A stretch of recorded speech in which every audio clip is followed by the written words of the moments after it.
गडगड गणांत बोते the meaning टॉक्समध्ये तुम्हा सर्वांचं विनय पोद्दार पुनश्च स्वागत करीत आहे।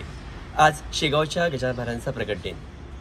सन 1878 मध्ये शेगावचा महाराजांचा जन्म हा बुलढाणा जिल्ह्यातल्या शेगाव या गावी झाला।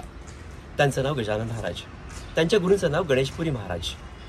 समाजामध्ये आध्यात्मिक सामाजिक प्रबोधनकार कार्य त्यांनी केले। संतांचं महात्म्य केव्हा कळतं जेव्हा तो मनुष्य जमिनीवर राहून समाजाकरता काहीतरी महत्त्वाचे योगदान करतो, आणि त्यातला एक संत म्हणजे गजानन महाराज। त्यांनी सामाजिक कार्याकरता लोकांमध्ये शिक्षण आणि आरोग्य याकरता महत्त्वाची कामं केली। त्यामध्ये त्यांनी इस्पितळं काढली, त्याच वेळेस शाळा काढल्या। धार्मिक कार्यामध्ये त्यांनी मंदिर उभारली, आश्रम उभारले आणि संतांचं ज्ञान लोकांपर्यंत नेलं। अर्थातच ग्रामीण विकासामध्ये कृषी आणि शेती यांच्या प्रत्येक घडामोडींमध्ये त्यांनी महत्त्वाचे बदल केले। त्यांचं एक महत्त्वाचं भजन तुम्हाला सर्वांना माहिती आहे, गडगड गणांत बोते गजाननाशी गणारया।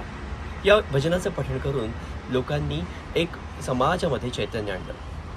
या गजानन महाराजांचं वैशिष्ट्य म्हणजे जो संत जमिनीवरती चालतो तो लोकांमध्ये मनाला भावतो, आणि म्हणूनच एक शिक्षणाची आणि आध्यात्मिकाची आणि अर्थात समाजबोधनाची जो कास धरून चालतो संत, तो नेहमीच लोकांच्या ध्यानात राहतो, मनात राहतो, कारण तो आपल्यासारखा असतो, आपल्या मनामधला असतो।